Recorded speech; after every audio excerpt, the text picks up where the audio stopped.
Israel Gaza जंग में कशीदगी कम होने का नाम नहीं ले रही है और जिससे तशद्दुद भड़कता जा रहा है। अब इजराइल ने हमास के साथ इत्तेहाद दिखाने के इल्जाम में हमास लीडर इस्माइल हानिया की बहन को कसूरवार ठहराया है। ये कार्रवाई उस वक्त की गई है जब उन्होंने मुबैना तौर पर इजराइल पर हमास के साथ अक्टूबर के हमले की तारीफ की थी। 57 साल की सबा अल सलेम हानिये साउथ इजरायली शहर तेल शेवा में रहती हैं। इजराइल की वजारत कानून के मुताबिक इजरायली दस्तों की तरफ से उसे गिरफ्तार करने के बाद 1 अप्रैल से उसे हिरासत में रखा गया है। इजराइल का दावा है कि 7 अक्टूबर को उसने अपने कॉन्टैक्ट्स को कई पैगाम भेजे और इजरायली लोगों के खिलाफ वो मशवरे जारी रखने के लिए कहा। हमास दहशतगर्दों ने अक्टूबर 2023 में इजरायली इलाकों पर हमला किया जिसमें कम से कम 1200 लोग मारे गए और कई लोगों को अगवा कर लिया गया। इस बीच इजरायली दस्तों ने मुबैना तौर पर वेस्ट बैंक में शनिचर की 2 रोजा छापेमारी में कम से कम 14 फिलिस्तीनियों को मार डाला। महलूकीन में से एक की पहचान 16 साल के लड़के के तौर पर की गई है। आईडीएफ ने जुमे को तुलकरम शहर में छापेमारी शुरू की और शनिचर को रात भर तक ऑपरेशन जारी रखा। फिलिस्तीनी ग्रुप के लड़ाकों के ग्रुप तुलकरम बलों ने तस्दीक की है कि उन्होंने इजरायली फौजों के साथ गोलीबारी की है। रिपोर्ट्स के मुताबिक कम से कम 3 इजरायली ड्रोन नूर शम्स इलाके के ऊपर देखे गए। इसे पिछले कुछ महीनों में वेस्ट बैंक में सबसे बड़े जानी नुकसान में से एक के तौर पर दर्ज किया गया है।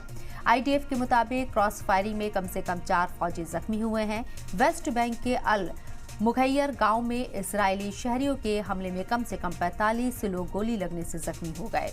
हुकूक इंसानी के लिए यूएन ऑफिस ने कहा है कि बसने वालों ने 21 घरों को जला दिया है, 86 फिलिस्तीनियों को ट्रांसफर कर दिया। हिंसा एक लापता 14 साल के इजरायली लड़के की तरफ से भड़काई गई थी जिसकी लाश अल मुखैयर गांव के आसपास से बरामद की गई थी। एक वीडियो भी सामने आया है जिसमें दिखाया गया है कि जब एक इजरायली शख्स ने फिलिस्तीनी झंडे को हटाने की कोशिश की तो वो फट गया।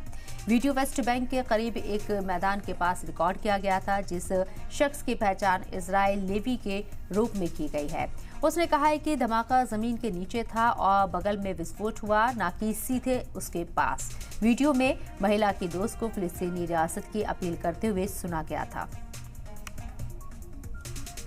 इराक के जुम्मार शहर में नॉर्थ ईस्ट सीरिया में अमेरिकी फौजी अड्डे की तरफ से कम 5 रॉकेट दागे गए हैं। इराक के सिक्योरिटी दस्तों के मुताबिक अमेरिका के नॉर्थ निनवे सूबे में एक बड़ी तलाशी मुहिम शुरू की गई है। ह्यूमन राइट्स फॉर मॉनिटरिंग के लिए सीरिया लेबोरेटरी के डायरेक्टर का कहना है कि इराक से 2 टारगेट्स पर कई रॉकेट दागे गए। एक नॉर्थ ईस्ट सीरिया में खरब अल जीर बेस पर और दूसरा अल उमर ऑयल फील्ड पर। ये ईस्ट सीरिया में 2 सबसे अहम अमेरिकी अड्डे हैं। डायरेक्टर ने इराक में इस्लामिक बदले को लेकर हमला करने का इल्जाम लगाया। ये कई हफ्तों से इब्तदाई फौज के खिलाफ पहला बड़ा हमला है। ये मुबैना तौर पर इजराइल की तरफ से ड्रोन हमले के साथ ईरानी हमले का जवाब देने के कुछ दिनों बाद आया है। अमेरिका के तकरीबन 2500 फौजी इराक में तैनात हैं और इस्लामिक स्टेट ग्रुप से लड़ने के लिए 2014 में बनाए गए एक इंटरनेशनल इत्तेहाद के हिस्से के तौर पर सीरिया में सरहद पर रॉकेट हमला हुआ। ईरान और इजराइल के बीच कशीदगी के साथ शनिचर की सुबह एक इराकी फौजी अड्डे पर धमाके से एक शख्स की मौत हो गई और 8 दीगर लोग जख्मी हो गए।